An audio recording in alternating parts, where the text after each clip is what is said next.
We're going to start now from the second one with the last things here, that disciplinarity and interdisciplinarity are like the yang and yin. They need each other. They include each other. They penetrate each other. And each one is inside each other. So this is one way of conceiving dialectical whole. There is another way to conceive dialectical whole, like Hegel, like Marx, etc., etc. Okay? But this is one way that relates very well one of the aspects of disciplinarity with interdisciplinarity. There is another way to relate it, but the details are not for this conversational session, but I had it written. Okay? So it's like the yin and the yang, masculine and feminine. Each man has something feminine in him, and each woman has something masculine in her.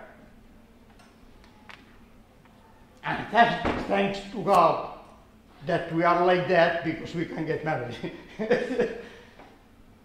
You see? If you don't want to think about it as yin and yang, you can use another illustration of another kind of dialectic, like pole north and pole south, south pole and north. You see? They require each other. You cannot have negative electricity without positive electrons. I mean, you cannot have North Pole without South Pole. No way. You have to have both of them, because they define each other.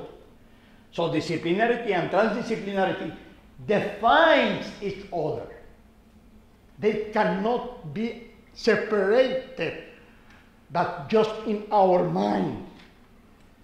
But as I said, Aristotle said, what is together in the reality, the mind got to separate it to understand the reality, where both of them are together. So concepts separate what is what is in the reality are not separated. So according to that, a project that we started that in March, is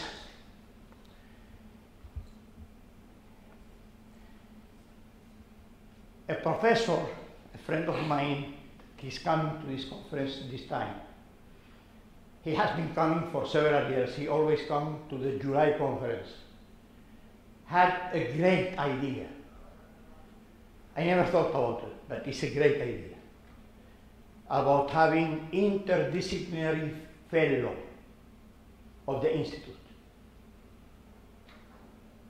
Don't ask me why. I never thought about that idea. But it's great. And by consensus, we already have chosen the first cohort of that, according to what he thought it should be the first cohort. So we're going to have the first medals and the award ceremony. This is why I sent a message, an email asking people if they are going to be in the award ceremony in order to see what we can do.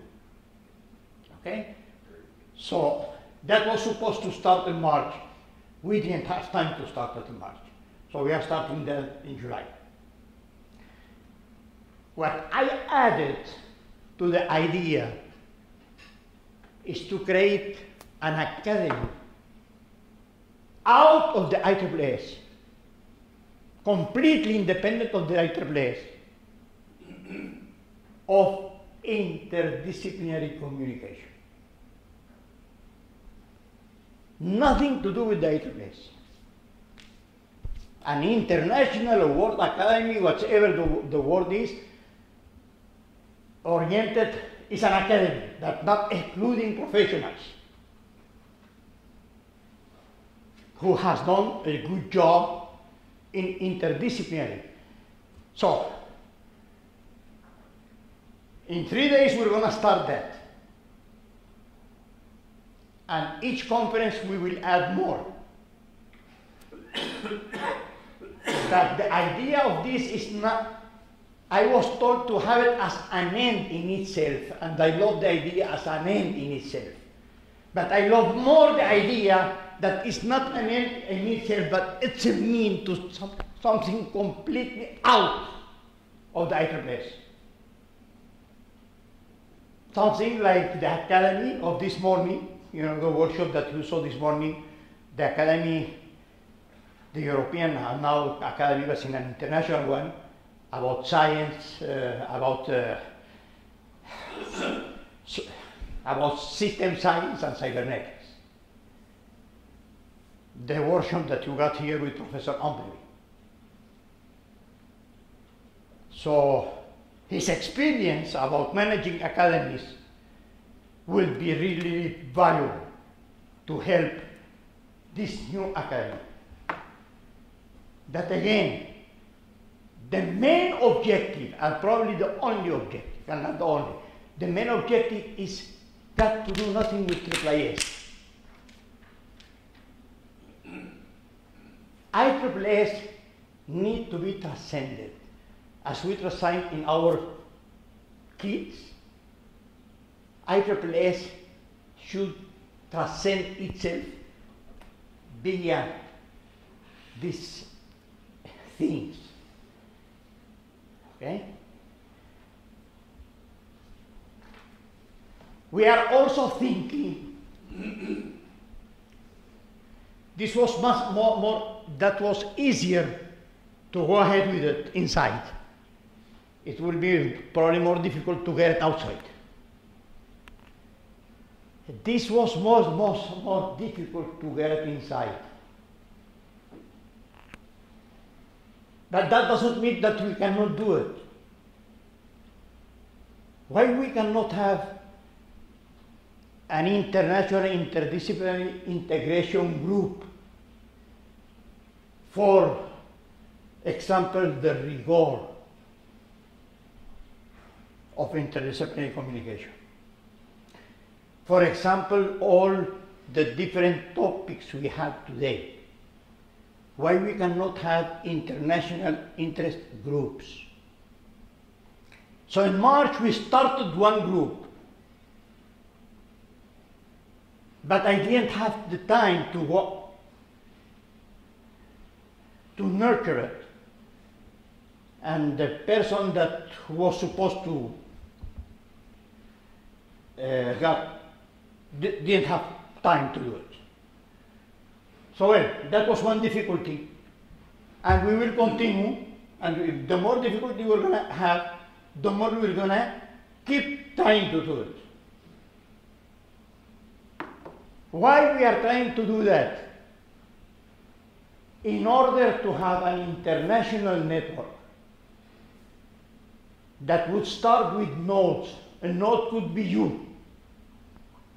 A node could be you. A node could be your department. A node could be your university. A node could be your country. That's going to be the initial nodes. So we can start the initial node with any person or any department. Any entity. Anything as nodes. So this node can grow in networks. For example, you start the node as yourself. Then you have your department. So it's a kind of network. So you have your university, it's a network.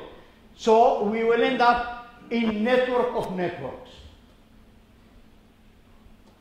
I've stolen this idea from the network of network.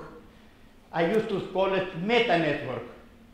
But I love more the network of network because it's the term that is being used right now by the National Science Foundation of the United States. Yeah, because okay. Network of network, you have inter and intra. Yes. You have both. Yes.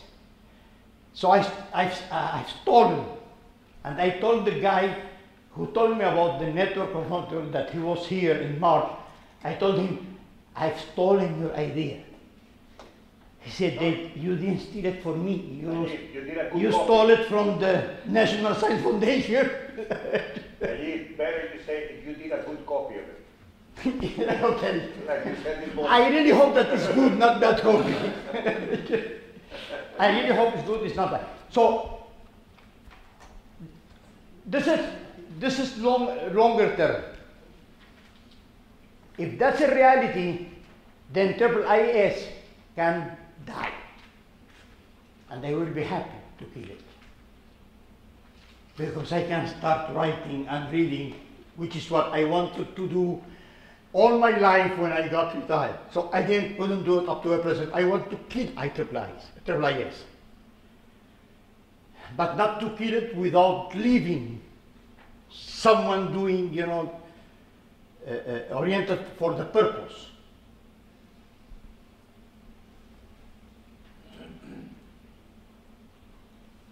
And then the other thing that we already registered that in Florida. IIS is for a non-for-profit, not-for-profit organization. Not for profit. This organization is for profit. So we prefer to do it LLC in order that to have associates, not shareholders. We don't get, our job is not to have shareholders. Our job is to have associates. LLC have associates, no shareholder. Because shareholder, you can buy the shares and you do nothing, but just earn. But we are not looking for that. We are looking that the shareholder would be associate, that they will earn as long as they do something, not just because they bought the share. You see what I mean? So they can earn what they are doing, but as associate. Not a share that you will be earning what she's doing. Do you see what I mean? She will earn what she's doing, and you will earn what you are doing. And no one else will earn. He will have no earning, not me, not anyone else, on what you are doing.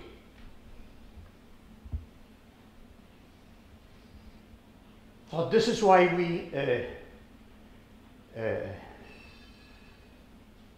we prefer to register it in Florida as LLC, limited, etc., etc. Okay? Why we are looking for a publishing house? This seems a crazy idea. Like when I started the conference, everyone told me, that's crazy, you're not going to compete with IEEE or with Elsevier. I said, I never thought about competing with them. I just want to do what they don't want to do. Because I was in IIIA, and I talked with the president and the vice president when they were in Venezuela at the UNESCO conference about having interdisciplinary people with interdisciplinary conversation like this one. So they loved the idea, but never did anything about it. So I went from IEEE to ISSS, the Society of the System Approach, System Sciences. So I've been 8 years working with them, and I felt that we were preaching to the choir. All of us were interdisciplinary, but we had no disciplinary people with us. So I told them, hey, we are preaching to the choir here. We are wasting our time because you are telling me the same thing that I know.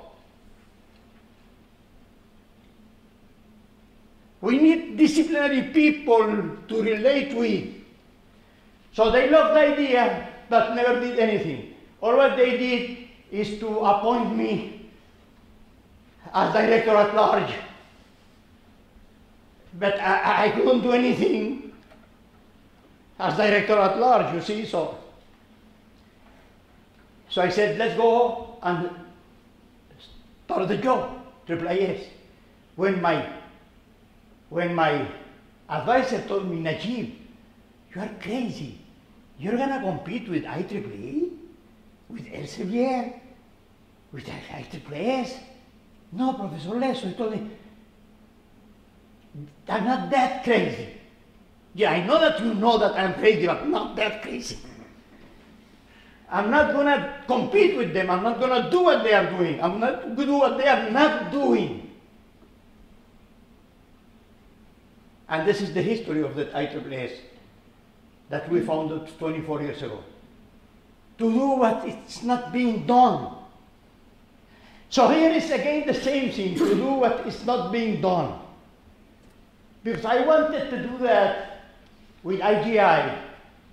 I wanted to do that with Elsevier. I wasted all my time. Because the contract they are asking for, I would never accept it. Because it's an immoral program, contract.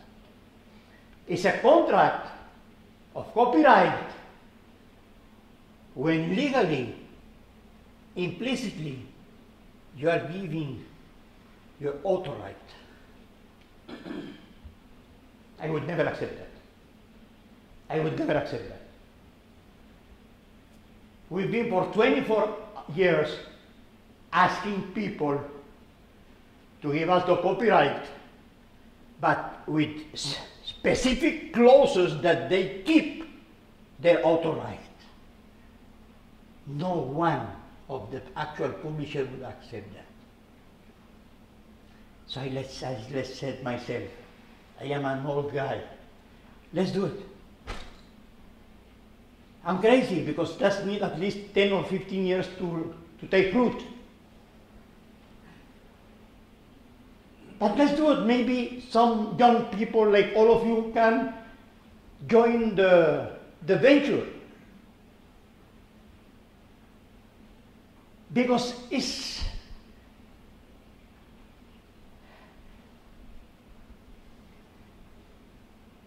in Germany, for example, they don't have copyright laws.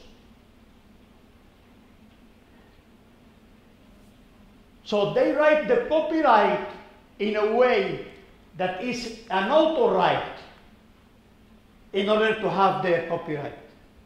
But in the state, they have copyright. But I don't respect it either. Because copyright is a commercial situation. You are giving me the right to copy so I can sell it. So it's a commercial activity. It's an economic activity. It's not a moral activity. So you cannot go ahead and take the moral right. Camouflaged, masqueraded by copyright. One thing is a commercial copyright, that I have the copyright to get back my investment, and you cannot give it to him, another publisher, because I need to get back my investment. That makes sense. Because no one is going to make an investment if you're going to keep selling that to other people. So that makes sense. But what doesn't make sense, and this is why I got so mad at that time, really mad, when one publisher asked me to sign a contract that I cannot use my work for any personal use.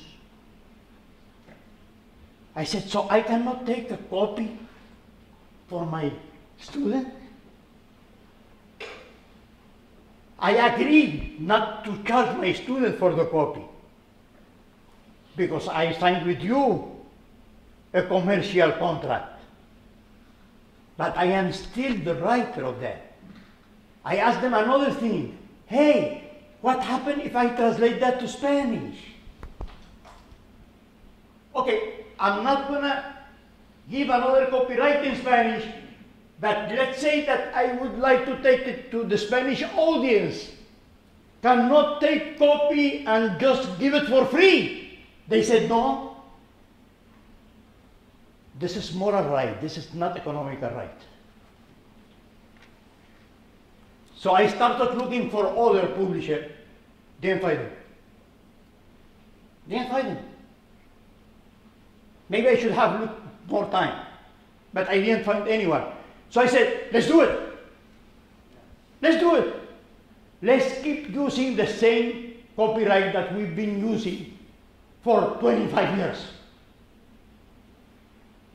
Let's do it. So again, we are doing something not to compete with Elsevier. I mean, I should be really not just crazy, but you know, who's going to compete with Elsevier? I mean, come on. The revenue is billions of dollars a year. And my revenue is $2, $3, you know. So I'm not that crazy, you see. But this is something that no one is doing. Let's do it. Let's do it. And that's a good starting point. Let's do it. So what we are needing is young people to get involved in this publishing. Because in my estimate, it would take at least 10 years to take root. In between 10 and 15, and this is being optimistic. And this is being optimistic, between 10 and 15 years. That if we have young people, let's do it. It's even a moral problem. I mean, the only way to publish is to forget that I am the author. So I need to be a high-ranking author in order to keep my copyright as author.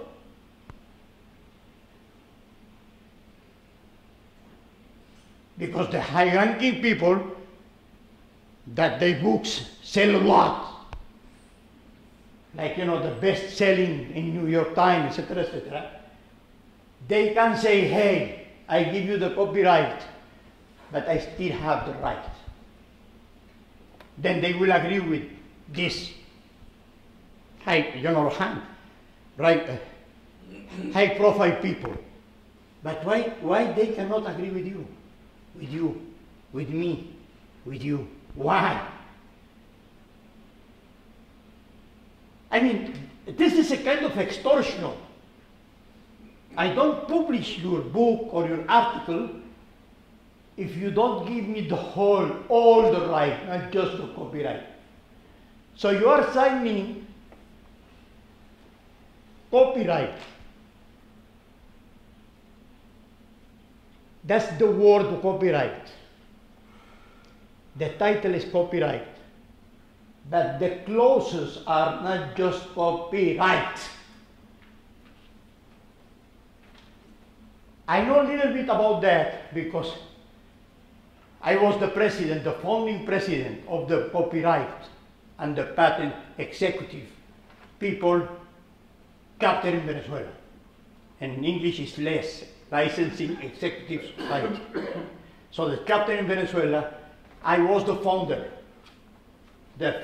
president of that. So a little bit I know about that. I know a little more because my brother is a lawyer in Venezuela. My two kids are lawyer and attorney here in the States. So I think I know a little bit about that. Because I'm asking. And I'm asking people who are not gonna lie to me. My brother, my kids. And I'm reading. the difference between commercial copyright and moral right. Moral right, look for that, make a search in the web. The moral right of a book is conceived by many legislation as human right, not by all legislation. Many legislation in the world consider the moral right as human right. So when I'm signing a copyright, giving my moral right, I'm giving my human right, according to this legislation. Make a search in the web and you can verify what I'm telling you. It's human right what they are playing with. One thing is commercial right, and another thing is human right.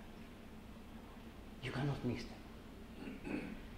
So there is a huge organization now that they have their own contract. I don't remember the name of the organization, a world organization, that they have their contract that they are asking each author to have it as appendix to any contract that you're going to sign, copyright, because that will make void any violation of human rights. So to all the publishers, I asked them, I said, can I accept your copyright as it is? Because I have no money to pay lawyers. Can I do that? That have as appendix this contract of this world society? Because they have their lawyers highly paid. No one accepted this appendix to the contract.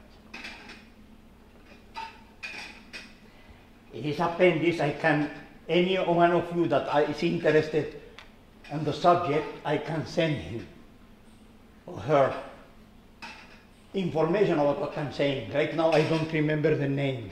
I can send him the contract that this organization is asking people in order not to allow their human right to be violated. And these people have a huge, good lawyers. Okay? So since no one accepted that, that was the second reason to say, let's do it. So we are trying to do it, but I know that we will go nowhere if we don't can count on young people like you. So as I told Professor Marlowe, I am ready to invest what I got left in this life if there is some young people that they can continue. If not, I prefer to read and to write, which is what I wanted to do since I was young. Yeah, well, you know, to get to retire just to read and write, just that. And I started studying Greek in order to read Aristotle in Greek, because I wanted to read Aristotle in Greek when I was gonna be old. I'm now old and I'm not reading anything. I read, you know, when I was young a lot more than what I'm reading now, because of the IIIS. So I am the first interested in shooting the place. But to continue with all of you. So I'm repeating the same thing I said in March. Okay? And this is why I'm doing that, you know, for benefit, in order to make it more attractive. And we will have that as non-benefit, the academic. And we will have that for benefit, but for the associate who are working on that. What does mean associate? A special issue. You get in charge of a special issue. You do the whole work, as IGI would ask you, or as Elsevier would ask you. They will give you the first 2 years between 6 and 12% of the net revenue of them for the first 2 years. We are giving twice as much as that. And to get an associate, you have to produce first, to earn your money first, but to produce the money before getting an associate. It's exactly how the lawyer firm operates. It's the same as professional firm operate. It's the same as accounting firms operate, not by shares. Work and produce. So to start the first 2 years, we are offering even 3 times more than what any of the other are offering in order to accelerate. 3 times more in percentage, I mean. They are offering between 6 and 12. We are offering between 18, up to 18, and 36. 35. He got the agreement that we signed between IIIS and TIDC Publishing. He is of the few ones that got a copy of this agreement. Probably up to a present, just 3 persons. Jeremy Horn and... Yeah. But I needed to talk with you all about this, see your eyes, in order to see if I can get from your eyes, from your looks, the courage to send you that.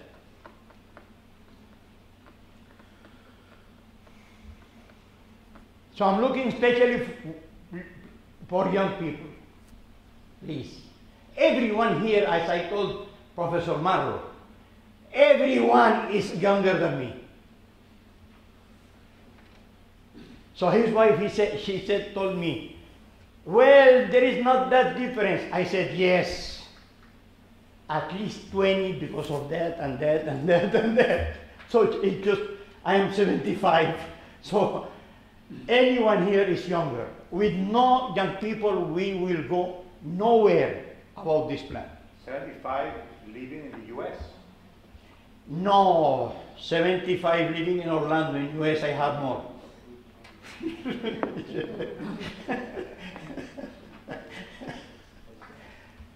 So please, we need your intellectual interest. And if you don't have the intellectual interest, get the economical interest to get in. We are offering 3 times more than what IGI is offering, and Elsevier, etc., etc. Of course, they have the brand. With the brand, they're gonna sell a lot more than us. But we have 25 years of people in our email list. We have about 300,000 people as opt-in. What is opt-in? People who interacted with us as author or co-author or reviewer in the last 25 years. So we have this mailing list, what we are using, and we have another list which is the opt-out, larger, which probably some of you that never been here received an email. In that sense, we are following the American law, the can-spam law, which allow opt-out, which means that anyone that receives our email we wouldn't like to receive it anymore. We make a click, and we have to remove him or remove her in the next 10 days. So we are living here. We have to follow the law here. So what is not spam in the state, it is spam in Germany. But we are living in the state. and we are following the law here, which is to remove in less than 10 days, which that will say the law, anyone who would not like to receive any other email from us. When I talk about the opt-in, I'm talking about people that they wanted, signed, opted to get in our mailing list. When I talk about the opt-out, it's people that they didn't sign in, but they have the opportunity to opt out. So I have no idea how many opt-in, how many opt-out have IGI or Elsevier or whatever, but they have the brand. A huge name. It's not the same to publish with the IDC than to publish with Elsevier.